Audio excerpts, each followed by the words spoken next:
Pregnant wife's sister offered to sleep with me. My wife, 24 female, and I, 24 male, have been together for 3 years and married for about 6 months now. We found out that we were going to be parents. We were both very excited. We told our families over the weekend, and everyone was happy for us.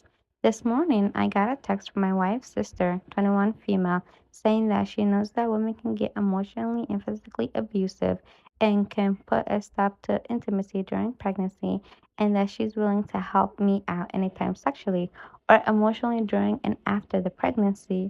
Obviously, I have no interest in anyone other than my wife, but how do I tell her what her sister offered?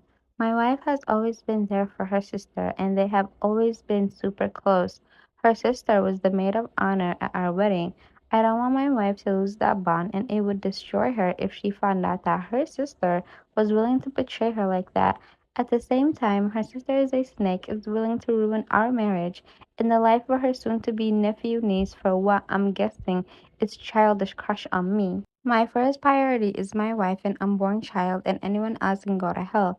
How do I approach this situation? There is literally no good outcome. I can tell my wife tonight. She will be absolutely devastated. I will always be there for her, and I know her parents will be on her side. But losing a 20-year bond with her own sibling while in such a vulnerable state sounds terrible. How can I possibly tell my wife that the sister she loved and looked after for so many years wanted to sleep with her husband while she was pregnant? If I don't tell her soon and tell her later, she may lose her trust in me. If I don't tell her at all, my wife will be close with someone who clearly does not care for her and could easily betray her again in the future. Lord have mercy. Because when you have a family member like this, who even needs an enemy? Am I the a-hole because I told my ex-husband's son the truth about why we divorced and how he came to be? I, 45 female, used to be married to D, 46 male. We were together for 4 years and married for 5 years from age 18 to 27. I thought the relationship was going well until I discovered David was having an active affair with C, who was 25 at the time and is now 43 female. During that time, I collected evidence, consulted a lawyer, and presented David with divorce papers. D did not protest and left me for C as she was pregnant, and I had trouble conceiving.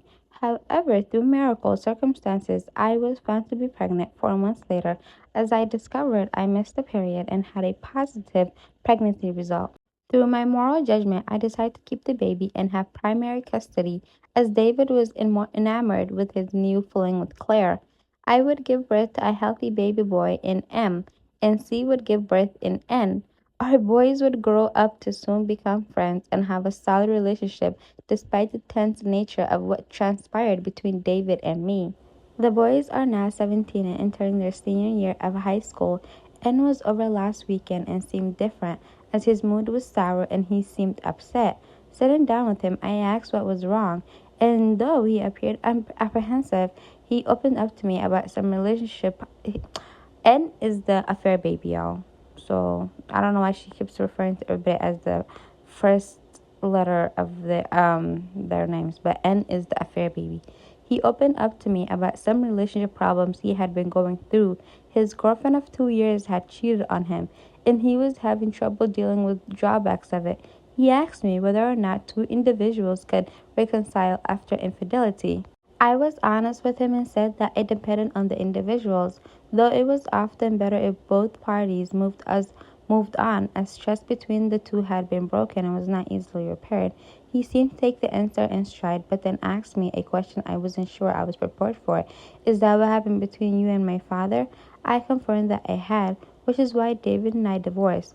That his father cheated on me with his mother, which resulted in his birth.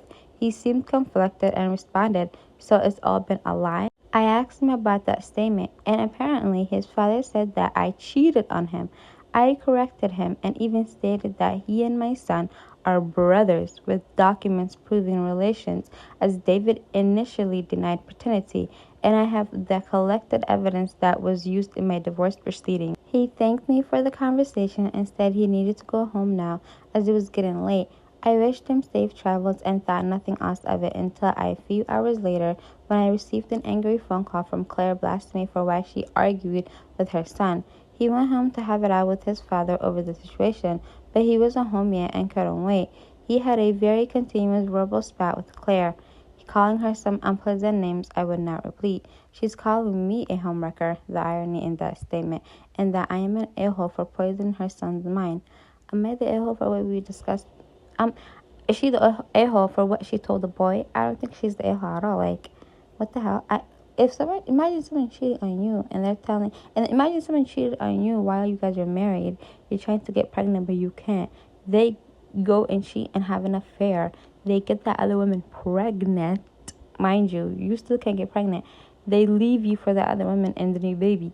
And that, yeah, they tell the new baby that you cheated on them. And that, what? Besides, like, I feel like this boy isn't really that bright because what the hell? His father has two boys the same age by two different women. I mean, that explains everything.